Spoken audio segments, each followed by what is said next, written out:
Julie, let's start with a brief recap of the stock and bond markets for 2019 and what you see for 2020.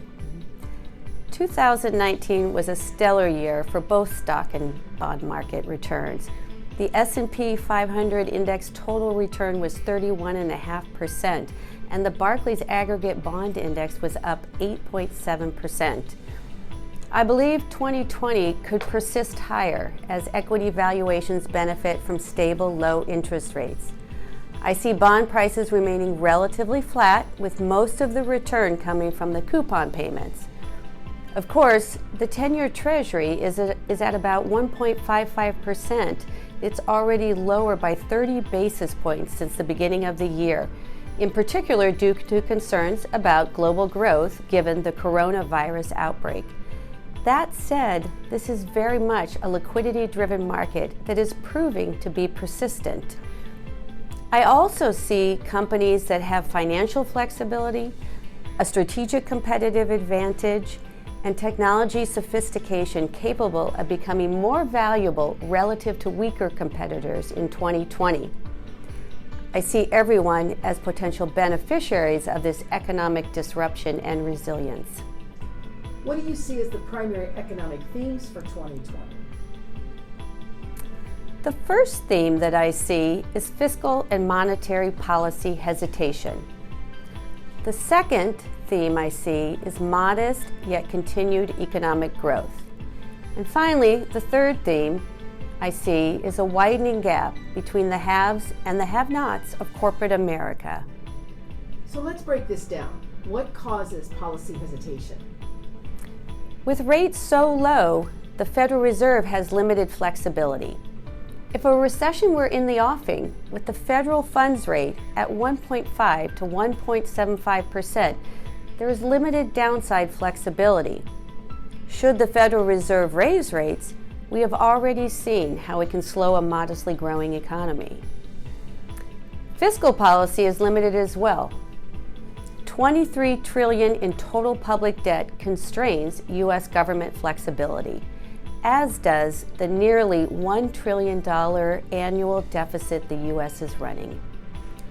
I say policy hesitation due to the limited flexibility in fiscal and monetary policy. Policy is tending to be reactive to circumstances. Why is national debt affecting economic growth? Think of your personal balance sheet and spending money that you don't have. In essence, you would be buying ahead of your capacity to pay. You buy, pay interest on the money borrowed, and theoretically spend less later because you purchased ahead. Importantly, the interest you are paying substitutes for other purchases.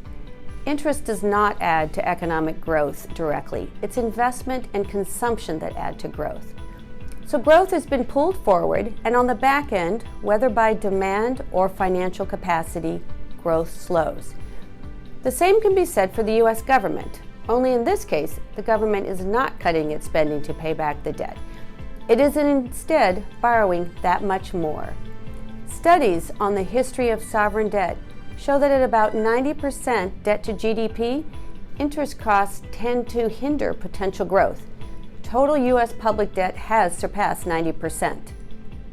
When you spoke about a widening gap between the haves and the have-nots, how do you see technology and associated tech giants like Amazon affecting the U.S. economy? Amazon has disrupted the retail industry in such a spectacular fashion that the entire landscape has shifted. The Amazon effect has forced brick-and-mortar stores to invest in home delivery in addition to in-store delivery. This is called omni-channel delivery. Amazon's Prime delivery and those companies with efficient omni-channel delivery are creating an enduring competitive advantage.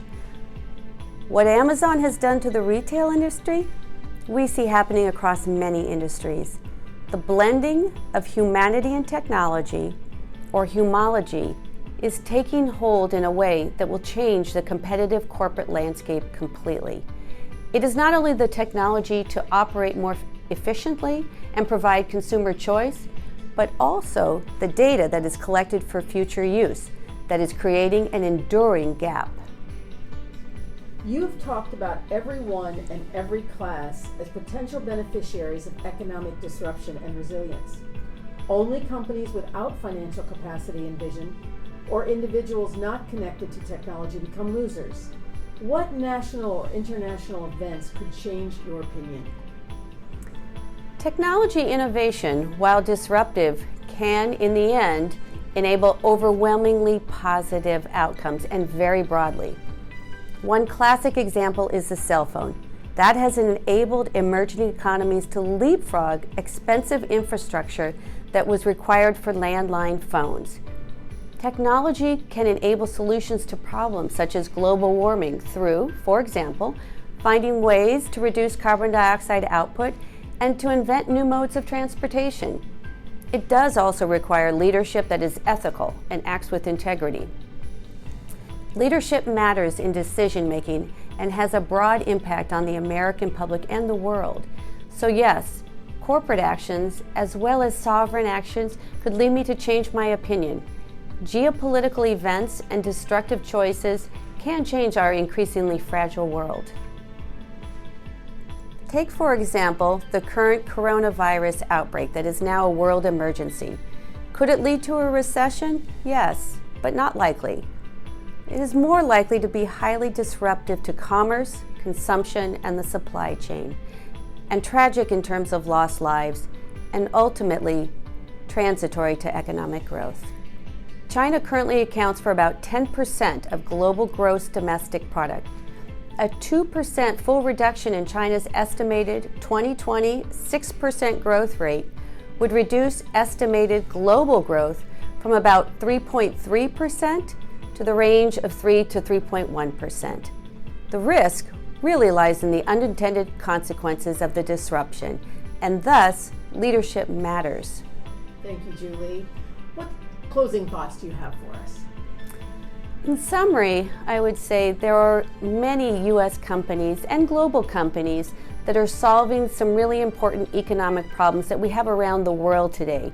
The key as we look at the world going forward is how governments interact with those companies to enable broad, positive outcomes from some of the technological developments that are happening right now.